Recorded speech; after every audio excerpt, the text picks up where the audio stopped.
welcome back to our channel. Hari ini saya hendak membuat slime. Hanya menggunakan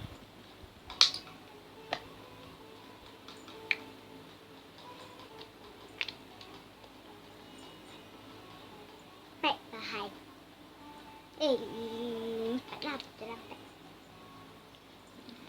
Hanya menggunakan 4 bahan sahaja. Let's get started. Okay, saya nak tunjukkan bahan-bahan dan alat-alat yang perlu kita gunakan. Bekas dan pengacau, foaming, ini saya buat sendiri tau. Gam, pastikan otoksi, dynamo, bedak. Let's get started. Pertama, kita tuangkan gam. Banyak mana yang anda nak lah. Lepas tu, kita tuang foam.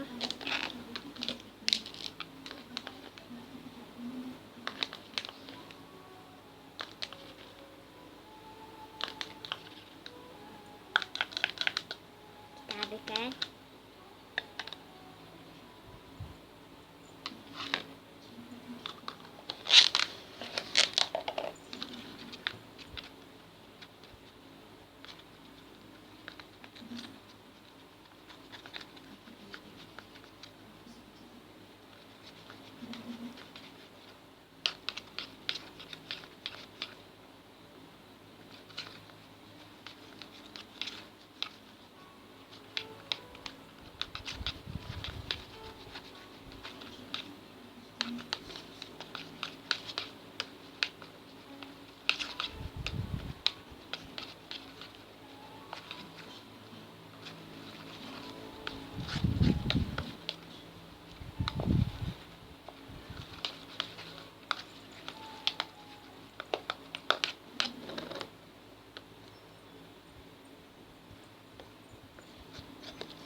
Bedak.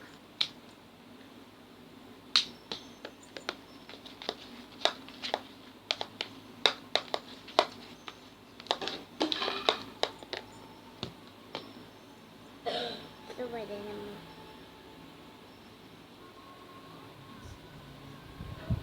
Demo sikit demi sedikit tau.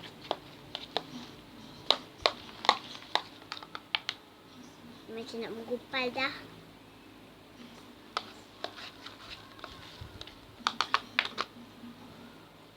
Tangan lah.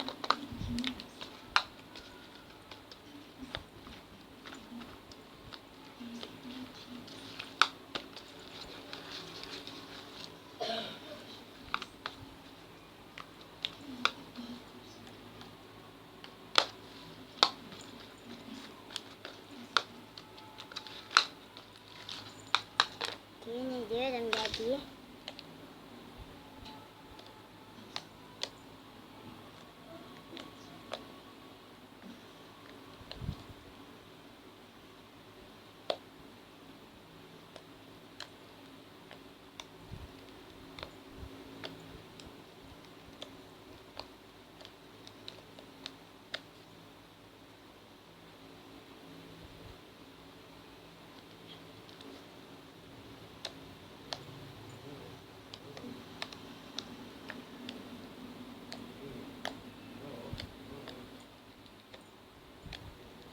Okey, sampai di sini saja.